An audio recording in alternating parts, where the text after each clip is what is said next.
37명의 목숨을 앗아간 경남 밀양 세종병원 화재 사건의 부상자가 8명 추가돼 사상자는 모두 188명이 됐습니다. 오늘 현장 감식을 벌인 경찰과 소방당국은 병원 1층 응급실 안에 있는 천장에서 불이 시작됐다고 밝혔습니다.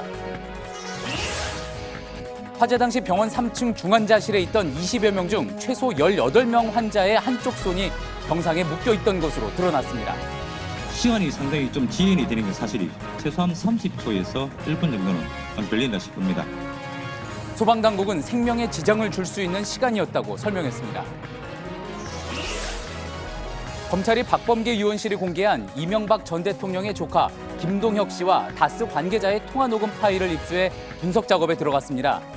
이 전 대통령이 아들 시영 씨를 통해서 BBK에서 다스로 입금된 140억 원을 가져가려 했다는 내용으로 다스와 이 전 대통령의 관계를 밝힐 증거가 될지 주목됩니다. 평창 동계올림픽을 앞두고 사전 답사를 위해 내려온 북측 선발대가 2박 3일간의 일정을 마치고 오늘 북한으로 돌아갔습니다. 다음 주부터는 남북 친선 스키 훈련 등 본격적인 합동 행사가 올림픽 개막 전까지 이어질 예정입니다. 일본의 가상통화거래소가 해킹되면서 우리 돈으로 5,700억 원 규모의 코인이 사라졌습니다. 이 소식에 다른 나라 코인 가격도 출렁였는데 정부는 오는 30일부터 가상통화 규제 조치로 거래 실명제를 도입합니다. JTBC 뉴스룸 지금 시작합니다.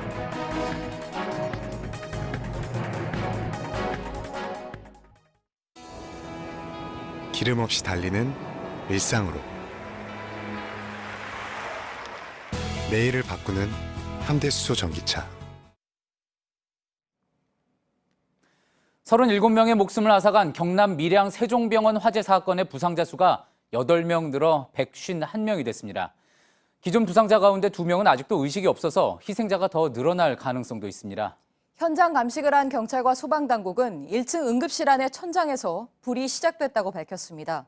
화재 당시 일부 환자들은 한쪽 손이 병상에 묶여 있던 것으로 드러났습니다.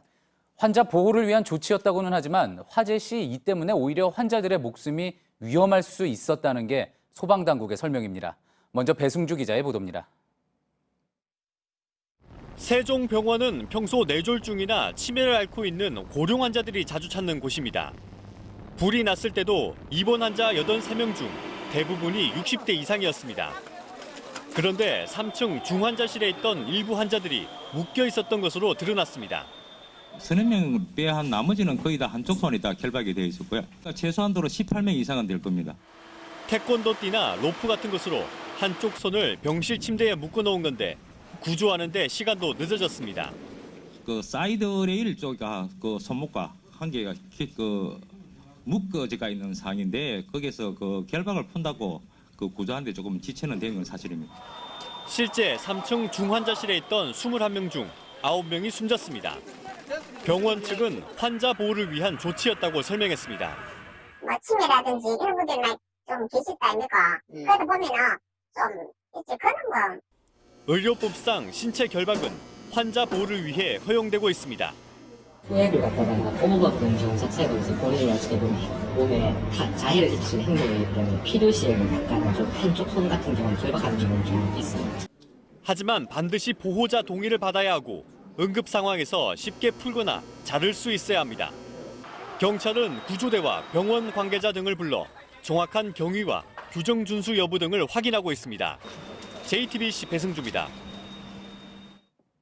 이렇게 참사로 이어진 밀양병원 화재 사건에 대한 경찰과 소방당국의 감식이 오늘부터 본격적으로 시작됐습니다. 지금부터는 화재 현장과 또 밀양 경찰서 또 합동 분향소를 차례로 연결해서 소식을 들어보겠습니다.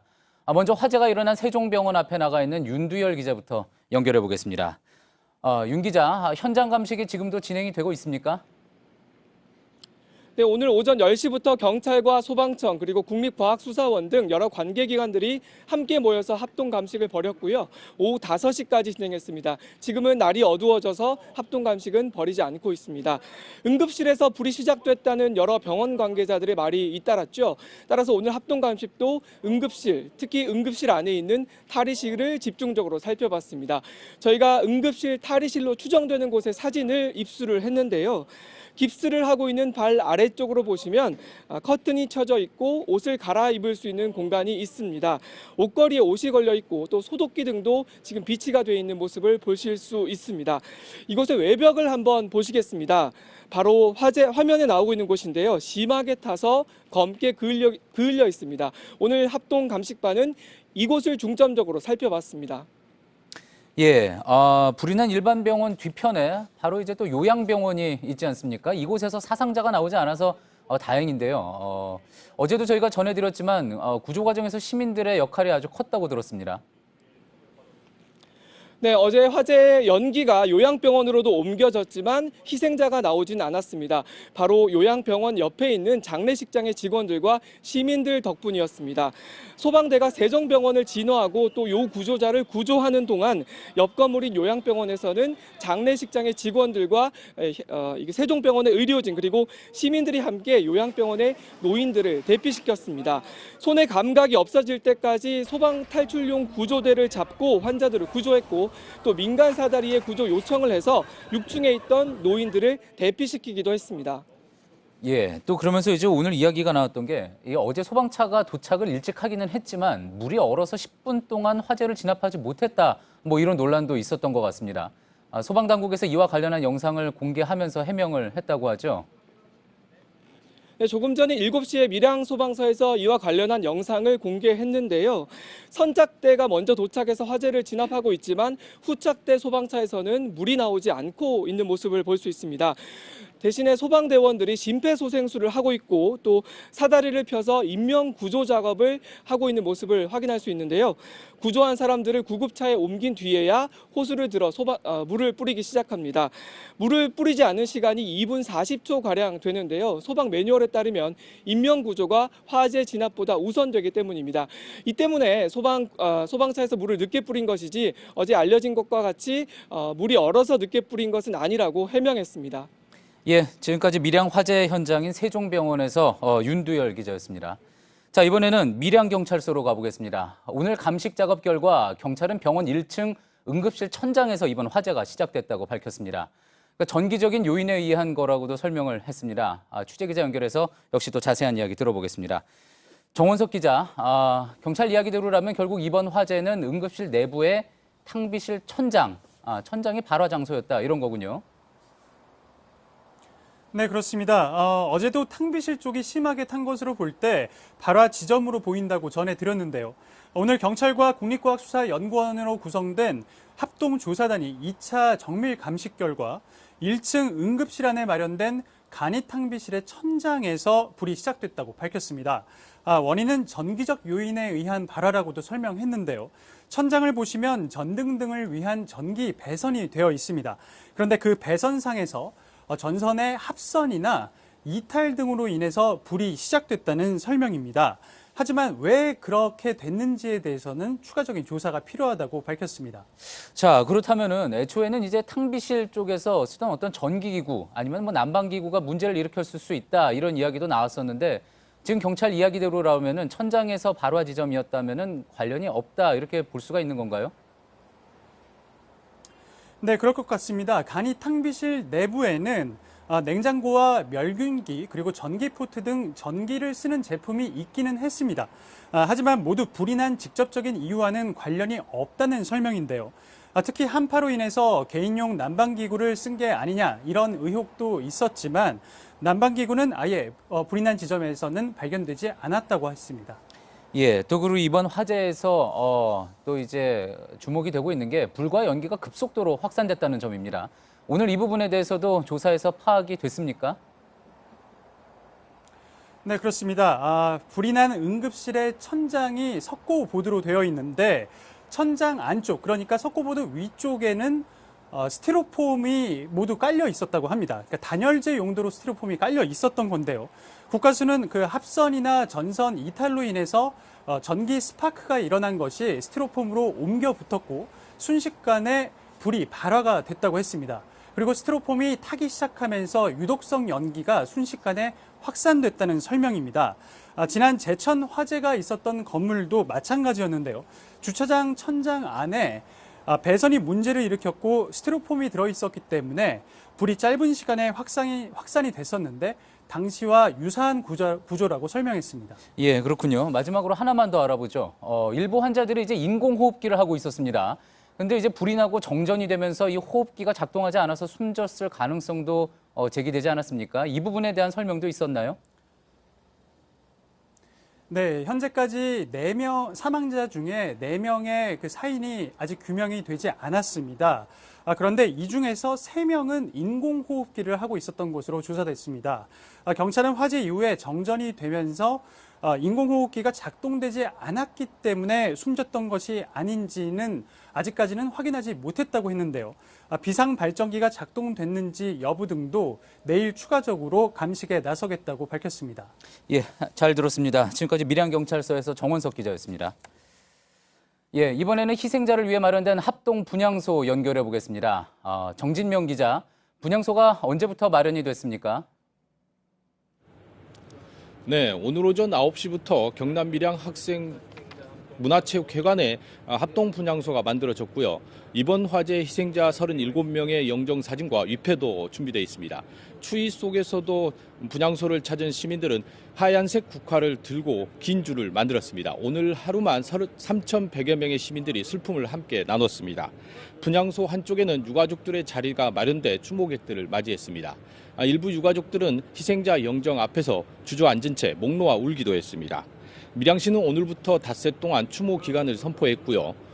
자원봉사자 170여 명도 분향소 안내와 밥차 운영 등 지원에 나서고 있습니다. 예, 그리고 오늘 또 문재인 대통령도 분향소를 찾아서 유가족들을 위로했죠.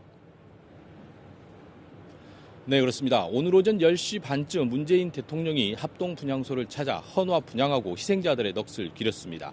유가족들에게는 일일이 악수하며 위로의 말을 건네기도 했습니다. 일부 유가족들은 우리나라의 안전 대책을 제대로 해달라며 문 대통령에게 제도 개선을 촉구하기도 했습니다. 요양병원하고 일반병원은 받아는 저희가 건물의 연면적에 따라서 여러 가지 안전 관리 의무가 차이가 나는데 이제는 그것이 아니라 이 건물을 이용하는 어떤 이용자의 상황 실태에 따라서 이 안전관리 의무가 제대로 이제 부과되어야 되지 않을까 생각하고요. 이 밖에 정부 부처 관계자와 정치권 인사들도 오늘 조문 행렬에 동참했습니다. 예, 장례 절차 때문에 유가족들이 지금 불편을 겪고 있다 이런 이야기도 들리던데 구체적으로 이야기를 좀 해주시죠. 네, 그렇습니다. 워낙 많은 희생자가 나오다 보니 밀양시내 장례식장이 부족한 상황입니다. 현재 희생자 26명은 빈소가 마련돼 있지만 11명은 따로 장례식장을 찾지 못해 시신만 안치해 두고 있습니다. 이 때문에 일부 유족들은 장례를 치르지 못해 답답함을 호소하며 빠른 지원을 건의하기도 했습니다. 10명의 희생자 유족들은 내일 발인과 함께 장례를 치를 것으로 전해졌습니다.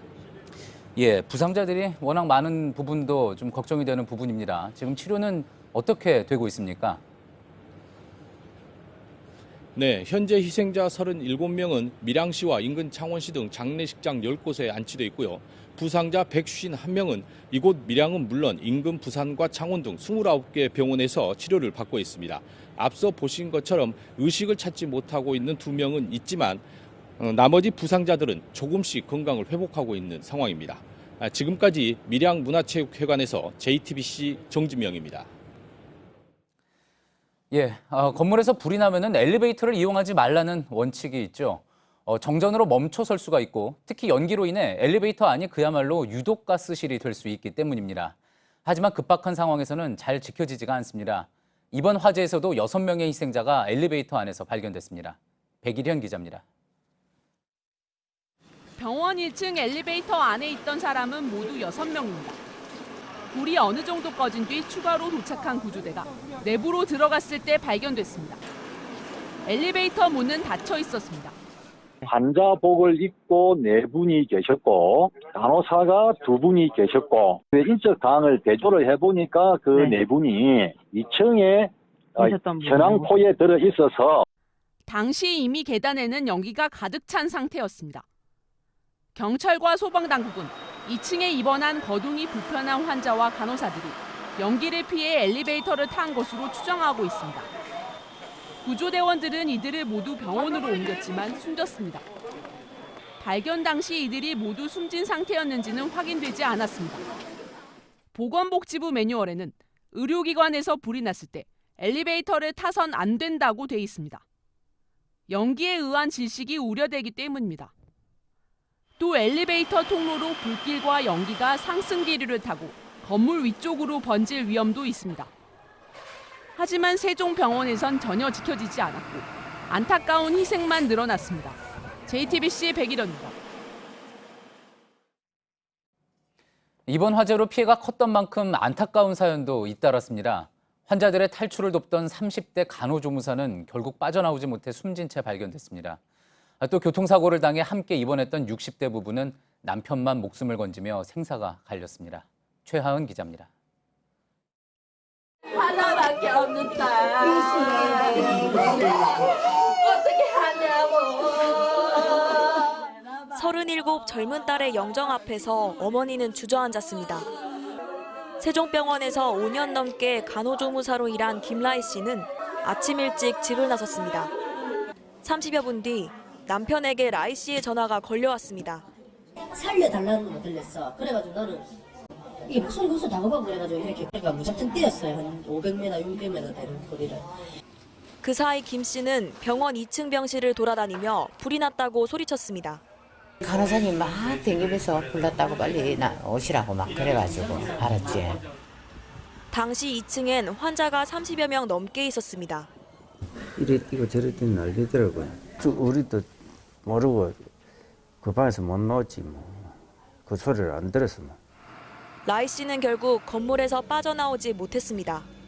여기까지만 어떻게 같이 나가자고 이렇게 알리면 다 나간다고 저까지 가야지 하고 이렇게 했는데 내 입장에서 너무 가슴이 아픈 거예요. 그게. 교통사고를 당해 같이 입원했던 60대 부부도 생사가 갈렸습니다. 엄마 왜 이러고 나왔냐 생각했었는데 알고 보니까 아빠 취해 있었고 현장을 갔는데 가게 많아가지고 그러다가 거기서 발방 들으시다가 장애를 가진 10대 아들을 둔 35 엄마도 가족 곁을 떠났습니다. JTBC 최하은입니다. 이번 참사는 여러 면에서 4년 전에 있었던 전남 장성 요양병원 화재와 비슷합니다. 특히 당시 화재 이후 병원 내 환자복이나 매트리스 등을 불에 타지 않는 소재로 바꿔야 한다는 지적이 끊이지 않았죠. 하지만 변한 건 없었습니다. 윤정식 기자입니다. 소방대원들은 신고가 된 지 3분 만에 도착했습니다. 불길은 1층만 태우고 2시간여 만에 잡혔습니다. 지난 2014년 5월 전남 장성 효사랑 요양병원 화재 때도 소방대원들은 4분 만에 도착해 신속하게 불을 껐습니다. 하지만 4년 전에는 21명, 이번에는 37명의 희생자가 나왔습니다. 모두 침대 매트리스나 쌓아둔 입원복 등이 불쏘시개 역할을 하며 유독가스를 내뿜었기 때문입니다. 장성 사고 당시부터 이 문제는 지적됐지만 지금까지 바뀐 건 없습니다. 장성 요양병원 화재의 경우도 불길은 금방 잡혔지만 더 무서운 것은 바로 연기였습니다. 강한 자재를 사용한다면 피해 정도를 현격하게 줄일 수 있다고 봅니다. 실제로 불에 타지 않는 난연 섬유와 일반 섬유를 비교해봤습니다. 일반 섬유는 소화기 없이는 계속 불에 타는 반면 난연 섬유는 그을음만 남았습니다. 환자복이나 침대 커버 등이 난연 섬유였다면 피해를 훨씬 줄일 수 있었던 겁니다. 현행 소방법은 의료기관의 경우 커튼류만 난연 섬유 사용을 강제하고 있습니다. 이 때문에 영국이나 미국처럼 환자복까지 난연 섬유 사용을 의무화해야 한다는 목소리가 높습니다. JTBC 윤정식입니다.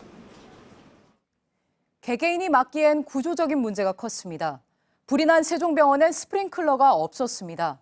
현행법상 세종병원 같은 중소병원은 불 끄는 장치를 둘 의무가 없습니다. 병원은 기준이 더 엄격해야 할 텐데 오히려 빈틈이 있는 거죠.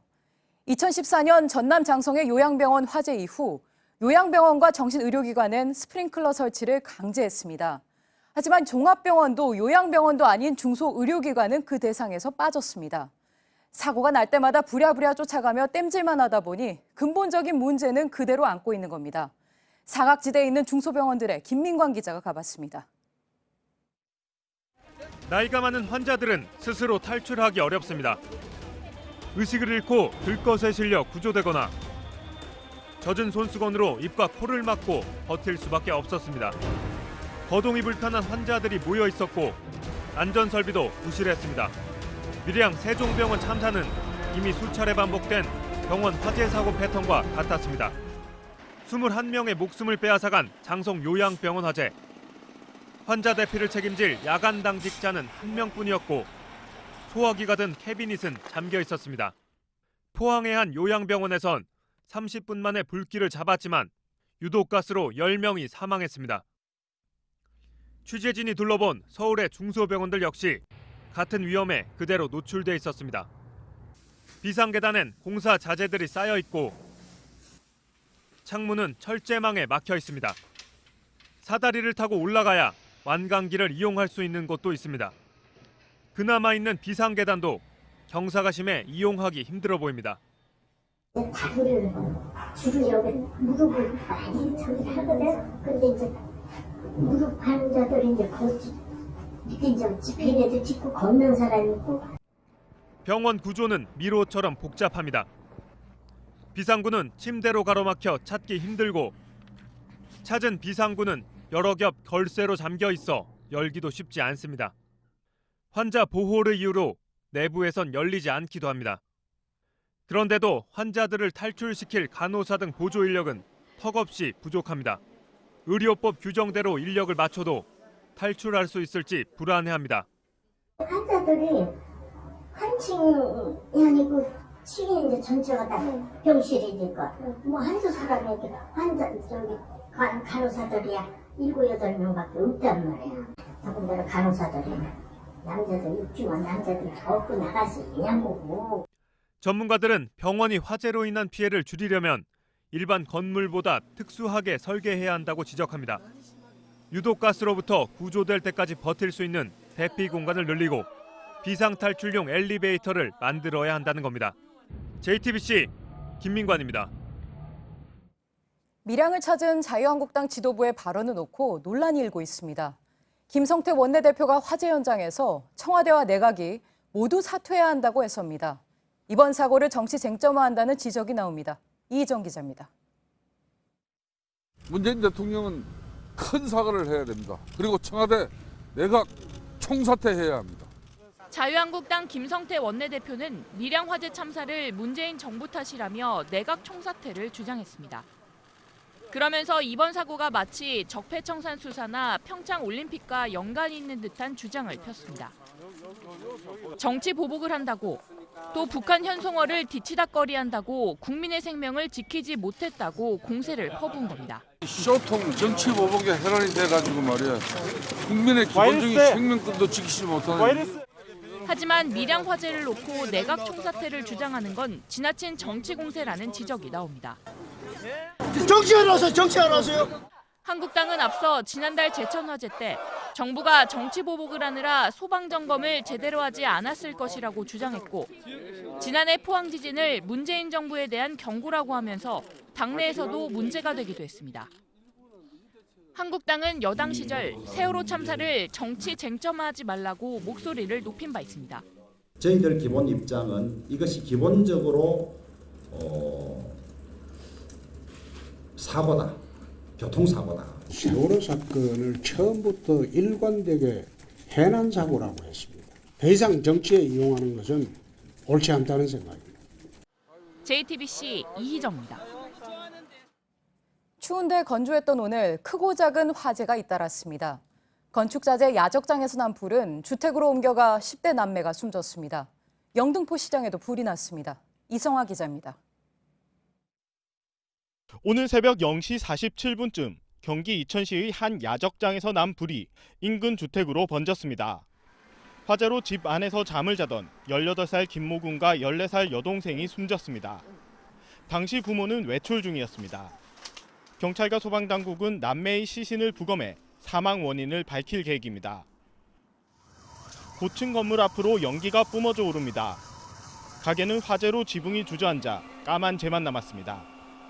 오전 11시 15분쯤 서울 영등포구 영일시장 입구에서 불이 나 상점 51개 중 4개를 완전히 태우고 1시간 반 만에 꺼졌습니다.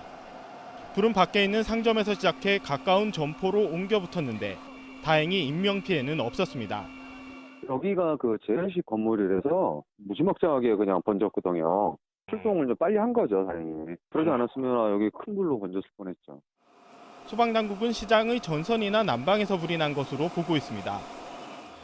10시 28분쯤엔 경기도 광주 한 가구 백화점에서 불이 났습니다. 인명피해는 없었지만 2층짜리 건물이 모두 불에 타 1억 원의 재산 피해가 발생했습니다. JTBC 이상화입니다.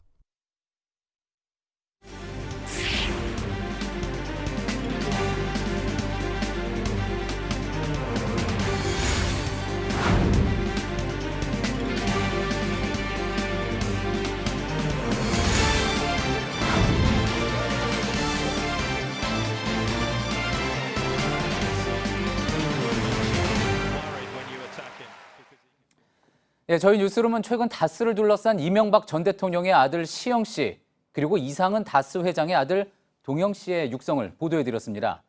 다스의 실소유주가 누구인지 밝혀나가는 단서였던 거죠. 또 어제는 김동혁 씨, 그러니까 이 전 대통령 누나의 아들이자 MB의 오랜 측근인 김 씨의 육성을 통해서 다스가 BBK에서 돌려받은 140억 원을 영감이 시영을 시켜 달라고 했다, 이런 보도 전해드렸습니다. 여기서 영감은 시영 씨의 아버지, 그러니까 이 전 대통령으로 추정이 되는데 이 녹취 파일을 검찰이 확보해 분석에 나섰습니다. 이 전 대통령을 향해 속도를 내고 있는 검찰의 수사. 먼저 이지혜 기자의 보도 보시고 취재 기자와 검찰 수사 상황 한 걸음 더 들어가 보겠습니다. 검찰이 다스 핵심 관계자의 통화 녹음 파일 800여 개를 확보해 분석에 나섰습니다. 이명박 전 대통령과 형 상은 씨의 아들들인 시형 씨와 동영 씨, 그리고 이 전 대통령의 누나의 아들 김동혁 씨가 다스 전직 관계자와 통화한 내용입니다. 통화 내용엔 시형 씨가 다스 전직 관계자에게 형이자 상급자인 동형 씨를 하급자처럼 언급하는 부분도 나옵니다. 이 부사장이 잘못도 있고 뭐도 있고 하지만 그거는 또 내부적으로 또 처리를 할 일이고 바깥에서의 내용은 사실 이 부사장하고의 일이잖아요. 특히 검찰은 김동혁 씨의 통화 파일에서 영감이 시형 씨를 통해 140억 원을 달라고 요구했던 부분에 대해 구체적인 확인에 나설 걸로 보입니다. 몇 년 전에 영감이 시영이 보고 달라 그러다니까 이거야. 그 시영이가 이상훈 씨 보고 내놓으셨더니 난 모른다, 동의이 안 되게 된 거야.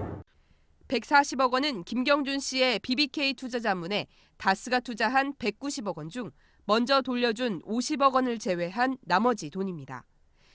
이 전 대통령이 현직 시절인 2011년 2월 청와대 등을 동원해 투자금을 회수했다고 의심받는 돈으로 검찰이 수사하는 직권남용 혐의의 핵심 쟁점입니다. 검찰은 또 어제 다스 서울지사가 입주한 영포빌딩 지하 2층에서 다스 관련 현황을 청와대에 보고한 문건들을 확보해 분석 중입니다. 다스로 향한 검찰의 칼이 드러나는 물증들을 타고 이 전 대통령으로 빠르게 향하고 있는 모습입니다. JTBC 이지혜입니다.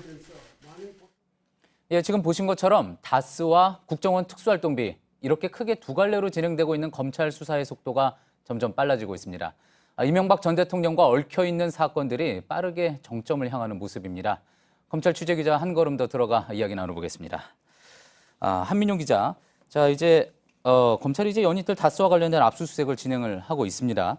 의미 있는 자료가 좀 확보가 된 걸로 파악이 됩니까?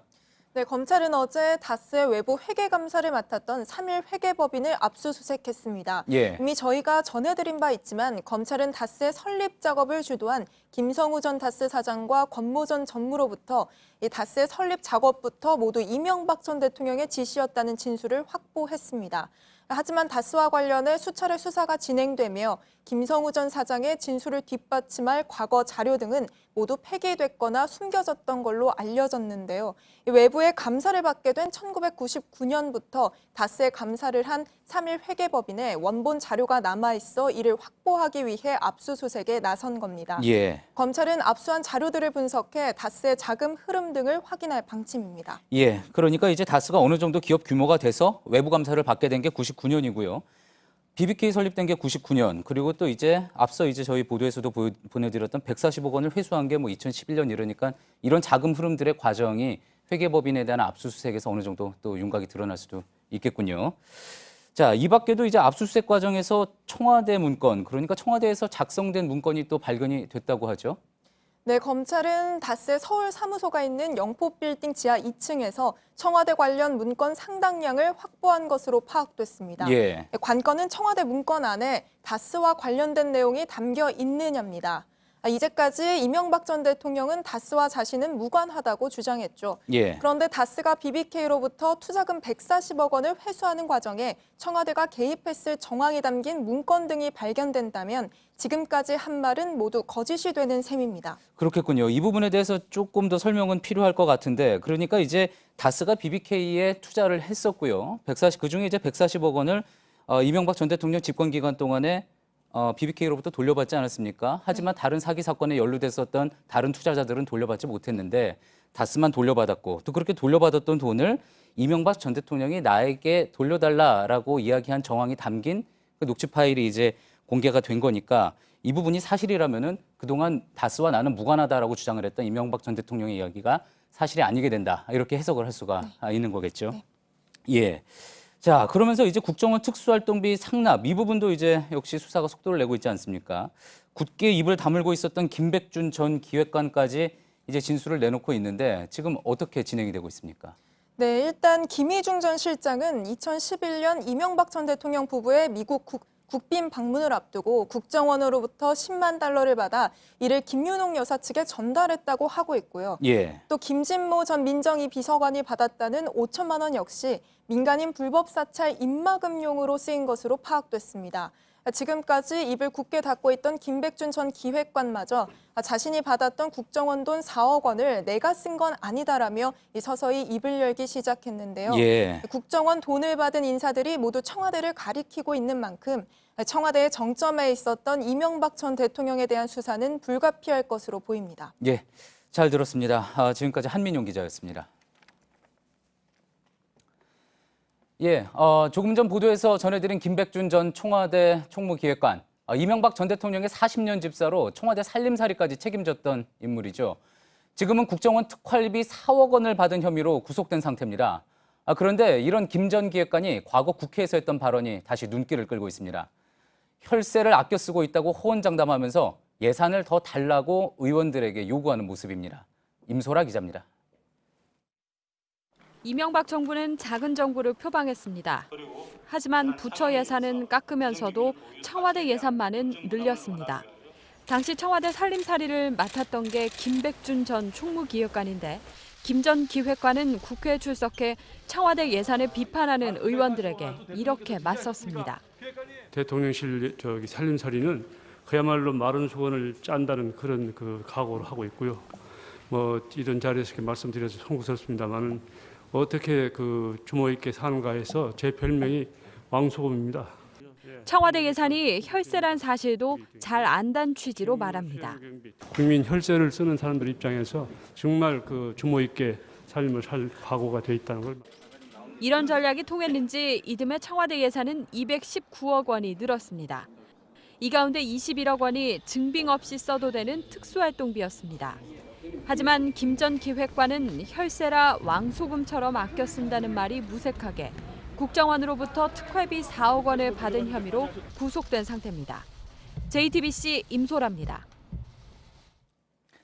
평창 동계올림픽을 앞두고 시설 등을 점검하기 위해 내려왔던 북측 선발대가 사흘간의 답사를 마치고 오늘 다시 북한으로 돌아갔습니다.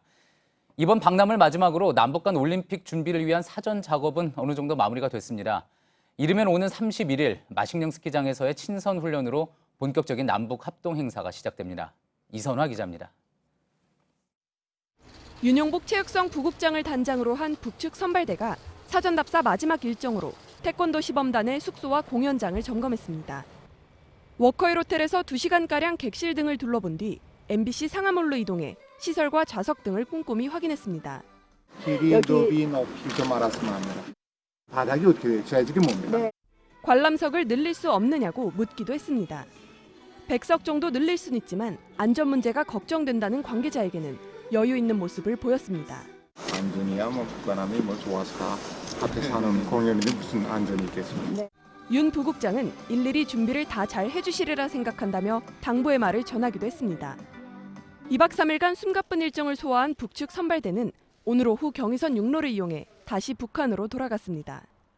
남북의 본격적인 합동 행사는 이르면 오는 31일 마식령 스키장에서의 친선 훈련으로 시작됩니다. 이후 올림픽 개막식 전까지 남북 합동 문화 행사와 북측 예술단 공연 등 본격적인 합동 행사가 이어질 전망입니다. JTBC 이순아입니다.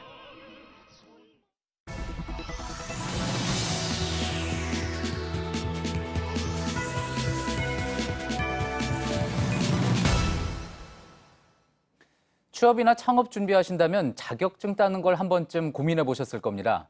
국내에 등록된 민간 자격증만 3만 개에 달하는데 이 중 상당수는 전문 지식 없이도 돈만 내면 딸 수 있는 걸로 파악이 됐습니다. 저희 취재진도 직접 해봤는데 5시간 만에 그럴듯한 자격증 2개를 딸 수 있었습니다. 윤재영 기자입니다.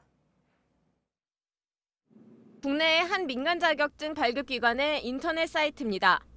무료로 온라인 강의를 듣고 시험에 합격하면 자격증을 준다고 광고합니다. 이 사이트에서 취득할 수 있는 민간 자격증은 약 100개입니다. 오늘 이곳에서 발급하는 민간 자격증을 따보기로 했습니다. 바리스타와 요가 지도사 자격증을 선택했습니다. 모든 강의는 온라인 이론 수업이고 빨리 넘기기가 가능합니다. 이렇게 60%를 수강하면 자격증 시험 응시가 가능하고 시험에서 60점을 넘으면 합격입니다. 그런데 시험에 합격하자 자격증 하나당 발급비 9만 원을 요구합니다. 믿을만하다 해서 시작을 했는데 시작하고 보니까 뭐 교육 내용도 굉장히 좀 뒤떨어지고 그걸 붙고 나면 이제 돈을 내라. 며칠 뒤 자격증이 도착했습니다. 이쪽에 보이시는 게 요가 지도사 1급 자격증입니다. 전 요가를 한 번도 하지 않았지만 9만 원을 내고 이 자격증을 딸 수 있었습니다. 이쪽에 보이시는 건 커피 바리스타 전문가 1급 자격증입니다. 이렇게 자격증 2개를 따는 데는 5시간도 채 걸리지 않았습니다. 취재진이 딴 자격증은 업체나 협회가 한국직업능력개발원에 등록을 하면 발급할 수 있는 민간 자격증입니다. 국내 등록된 민간 자격증은 2만 8천여 개로 왁싱 전문부터 반려동물 타로 심리 상담까지 다양합니다. 바리스타 자격증만 213개에 달합니다. 알바를 시작하시게 되면은 자격증이 있으니까 자격증이 없는 사람보다는 이제 합격을 할 확률이 높아지겠죠? 하지만 교육부터 발급까지 모두 민간에 맡기다 보니 과도한 비용을 요구하는 경우가 많습니다. 시험만 좀 치고 싶다. 그랬더니 자기네는 이제 돈 없으면 못 간다. 일부 자격증의 경우 관련 수업을 듣는 명목으로 수백만 원을 요구합니다. 250만 원을 내가지고 수업을 6주 듣고 나서 시험을 봐서 통과를 하게 되면 그 협회 소속으로 해서 강의를 할 수 있다고 해가지고 시험에 떨어지면 재시험비를 추가로 내야 합니다. 협회 규정상 시험 점수라던가 어떤 문제 틀렸는지는 알려줄 수 없다고 하더라고요. 그러면서 왜 이의를 제기하냐. 민간 자격증은 2008년 정부가 등록제를 시행한 뒤 크게 늘어났습니다. 소비자보호원에 접수되는 불만 사항만 한 해 1000건이 넘습니다. 무분별하게 남발되는 민간 자격증에 대한 관리를 강화해야 한다는 목소리가 커지고 있습니다. JTBC 윤재영입니다. 강남의 한 웨딩 업체가 정규직이라며 뽑아놓고 기본급도 안 줘서 문제가 되고 있습니다. 기본급을 받으려면 영업해서 일정 점수를 채워야 하는 구조였습니다. 강희영 기자입니다. 유명 연예인이 대표로 있는 웨딩 업체입니다. 홈페이지에선 사람의 가치를 최우선으로 여긴다고 홍보하며 많은 연예인들이 이 업체를 통해 결혼했다고도 광고합니다. 하지만 이 업체의 웨딩 플래너에 지원한 김 씨의 설명은 다릅니다. 정규직을 뽑아 기본급을 준다고 했지만 채용 공고와 달리 입사 후 정규직은커녕 기본급도 없었기 때문입니다. 기본급은 없고 멤버십 이런 거 가입을 먼저 20명을 시킨 후에 이제 웨딩을 정식적으로 웨딩 공부를 할 수 있다고 하더라고요. 회사는 김 씨에게 일반 고객 1명을 회원으로 가입시킬 때마다 기본 점수 1점을 부여하고 인센티브 10만 원이 지급된다고 설명했습니다. 대신 20점이 될 때까지 기본급은 없다고 알렸습니다. 김 씨는 이 사실을 신입사원 교육 마지막 날에 알게 됐습니다. 기본급을 받기까지 걸리는 시간은 보통 6개월에서 1년. 다른 플래너들은 저녁에 몰래 알아내서 하는 친구들도 되게 많고요. 김 씨는 넉 달간 17점을 채우고 회사를 그만둬야 했습니다. 앞이 보이지가 않더라고요. 어떻게 보면 정말 다단계식인 것 같아요. 해당 업체는 퇴사율이 높은 업계 특성 때문이라며 강제성은 없다고 해명했습니다. 웨딩 컨설팅 관련된 일을 하려고 하는 사람들은 다 알아요. 웨딩 컨설팅은 기본이 없다고. 또 지원자들에게 급여에 대한 내용을 여러 차례 설명했다고도 말했습니다. JTBC 강희연입니다. 일본의 가상통화거래소에서 사상 최대 규모의 해킹이 발생했습니다. 5,700억 원어치의 코인이 사라졌습니다. 보안이 우려되는데 국내에선 다음 주부터 거래 실명제가 도입됩니다. 박상욱 기자입니다. 해킹 사건이 발생한 일본의 가상통화거래소 코인체크입니다. 대규모 피해 소식에 놀란 이용자들이 몰려들었습니다. 40万ぐらいです。ただ取引とかが全くできないんで、ただただ落ちていくのを見るだけ。 코인체크는 26일 새벽 이용자들이 맡겨둔 가상통화 램이 해킹으로 유출됐다고 밝혔습니다. 피해 규모는 580억 엔, 우리 돈 5,660억 원으로 지난 2014년 마운트 곡스 해킹 피해 금액을 뛰어넘는 사상 최대 규모입니다. 이번 해킹은 코인체크가 이용자들의 가상통화를 오프라인 전자지갑이 아닌 인터넷과 연결된 전자지갑 핫 월릿에 보관했기 때문이라는 분석이 나옵니다. 일본 금융청은 코인체크가 당국의 권장 보안 기술을 도입하지 않았다고 밝혔습니다. 코인체크는 모든 가상통화 거래를 중단시킨 가운데 당국은 해당 사건의 조사에 나섰습니다. 한편 국내에선 오는 30일부터 가상통화 거래 실명제가 도입됩니다. 은행들은 기존 가상계좌 보유자에겐 실명계좌를 열어줄 계획이지만 신규 투자자에게도 실명계좌를 허용할지는 아직 결정하지 못했다는 입장입니다. 잇따른 악재와 규제로 비트코인의 가격은 1,200만 원대에 머물렀습니다. 지난달 2,500만 원까지 올랐던 것의 절반 수준입니다. 특히 국내의 하락폭이 해외보다 커 국내 가상통화가 해외보다 비싸게 거래되는 김치 프리미엄도 10% 미만으로 떨어졌습니다. JTBC 박상욱입니다. 남자 테니스 정연의 호주 오픈 뒷이야기가 먹먹한 여운을 남기고 있습니다. 어제 4강전에서 기권한 이후죠. 상처투성이의 발이 공개됐습니다. 세상에서 가장 아름다운 발이라고 사람들은 말합니다. 박준우 기자입니다. 정연은 로저 페더러와 2세트 도중 돌연 경기를 포기했습니다. 아쉬운 기권이었지만 늘 그렇듯 아무 표정 없이 팬들에게 손짓을 하며 코트를 떠났습니다. 치료받았던 발이 불편해서 경기를 포기했으리라 생각했지만 걷는데 별 문제가 없어 큰 부상은 아니라 여겼습니다. 그러나 뒤늦게 공개된 사진 속 발은 상처가 깊었습니다. 너덜너덜해진 발바닥. 정연의 발은 물집이 터지고 아예 벗겨져 벌건 생살이 그대로 드러났습니다. 왼발바닥, 오른발바닥 다 심한데 오른발바닥은 너무 심해서 더 이상 치료할 게 없어서 메디칼을 왼쪽에만 부른 거예요. 보기만 해도 참기 힘들 정도인데 이 발로 코트를 그렇게 분주히 오간 겁니다. 근데 그 속살에는 이제 혈관도 있고 신경도 있고 그래서 그 신경에 자극을 받게 되면 굉장히 아프죠. 이런 고통은 조코비치와 맞선 16강전부터 시작됐고 그때부터 진통제를 맞고 뛰었지만 4강전엔 더 이상 참기 힘들었다고 털어놨습니다. 박지성의 시커멓게 멍든 발, 김연아의 빨갛게 부어오른 발, 울퉁불퉁한 발레리나 강수진의 발처럼 정연의 발 역시 호주 오픈 4강에 오르기까지 감추고 있었던 고통과 인내가 고스란히 담겨 있습니다. JTBC 박준우입니다. 정연 이전까지 한국 테니스에서 최고 랭킹은 이영택 선수였습니다. 대선배는 후배 정연의 도전을 어떻게 봤을까요? 부소연 특파원이 만났습니다. 은퇴 후 후배 양성에 매진하고 있는 이영택 이사장은 호주 오픈에서 보여준 정연의 플레이에 주저없이 100점을 줬습니다. 다만 페데러와의 경기에선 이전 경기와는 달리 정연의 경직된 표정이 눈에 들어왔습니다. 정연 선수가 저 정도까지는 뛸 수 있었을 텐데 라는 약간 좀 그런 좀 생각도 했고요. 그리고 얼굴 표정이 그전에 하는 표정하고 좀 약간 달랐어요. 16강전부터 이어진 발바닥 물집으로 결국 기권을 한 정연의 선택은 옳았다고 평가했습니다.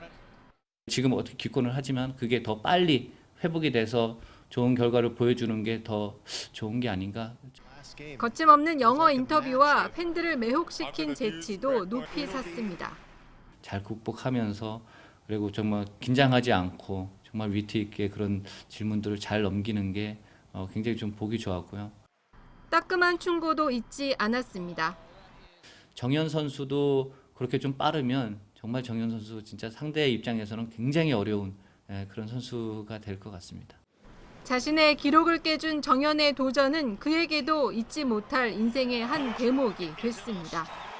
앞으로도 부상 조심하고 모든 대회에 최선을 다해서 모든 국민이 한박 웃음을 지을 수 있도록 더 열심히 해줬으면 좋겠다. 현이 화이팅! 로스앤젤레스에서 JTBC 부소연입니다. 우리 축구도 아닌데 요즘 베트남 축구에 그렇게 관심이 높습니다. 박항서 감독이 이끄는 베트남 축구의 기적 때문입니다. 강신우 기자입니다. 베트남 축구 역사상 처음 밟아보는 아시아 챔피언십 결승 무대는 눈 때문에 하얗게 변했습니다. 무더운 날씨가 익숙한 베트남 선수들에겐 불리할 수밖에 없었습니다. 설상가상으로 경기 초반 우즈베키스탄의 선제골까지 내준 베트남. 그러나 전반 막판 그림 같은 프리킥골이 터지며 균형을 맞췄습니다. 쌓인 눈을 치우다 보니 지연된 후반전. 우즈베키스탄은 하얀 눈과 혼돈될까 봐 유니폼까지 바꿔 입고 나왔습니다. 승부는 전후반 90분으로 가려지지 않았습니다. 끈끈한 베트남의 축구는 결승에서도 계속됐습니다. 결국 연장 종료 1분 전 우즈베키스탄의 결승골을 허용해 우승은 좌절됐지만 베트남 축구는 결승까지 오른 과정만으로도 기적의 연속이었습니다. 앞서 이라크 카타르를 연거푸 승부차기 끝에 꺾었고 베트남 국민들은 그때마다 거리로 쏟아져 나왔습니다. 베트남 축구를 지휘한 지 3개월 만에 박항서 감독은 훈장까지 받은 영웅이 됐습니다. 피파 랭킹 112위. 아시아 축구의 변방이었던 베트남의 약진. 베트남 국민들은 강팀을 만나도 끝까지 물고 늘어지며 아름다운 이변을 연출했던 축구 대표팀에 박수를 보내고 있습니다. JTBC 강신우입니다. 네, 오늘 춥긴 했는데 오후에 기온이 좀 올랐죠. 내일도 오늘과 비슷하겠지만 다음 주 월요일부터 강추위가 다시 옵니다. 윤영탁 기자입니다. 오전까지는 동장군의 기세가 맹렬했습니다. 폭포까지 얼어버린 청계천과 광화문엔 인적이 뚝 끊겼습니다. 지하철 서울역에선 대합실 스프링클러 배관이 추위에 터져 천장에서 물이 흘러내렸습니다. 하지만 오후 들어 도심은 활기를 되찾았습니다. 오늘 서울의 낮 최고 기온은 영하 3.5도로 어제보다 7도가량 올랐고 남부지방은 대부분 영상의 기온을 회복했습니다. 그러나 찬바람의 체감 온도는 영하 10도에 육박해 외출에 나선 시민들은 여전히 온몸을 꽁꽁 싸맸습니다. 내일은 기온이 오늘보다도 조금 더 오릅니다. 서울과 대전 영하 9도, 철원 영하 17도로 오늘보다 5도가량 높고 낮 기온도 서울 영하 2도, 광주 1도, 대구 3도로 예상됩니다. 여전히 평년 기온보다는 3에서 4도가량 낮습니다. 전국에 구름이 많이 끼고 서해안과 제주도엔 밤에 눈이 내릴 전망입니다. 다음 주 월요일 서울 아침 기온이 영하 12도로 다시 곤두박질 치며 강추위가 찾아왔다가 수요일부터 누그러들 전망입니다. JTBC 윤영탁입니다. 예, JTBC 뉴스룸 저희가 오늘 준비한 소식은 여기까지입니다. 시청해주신 여러분 고맙습니다.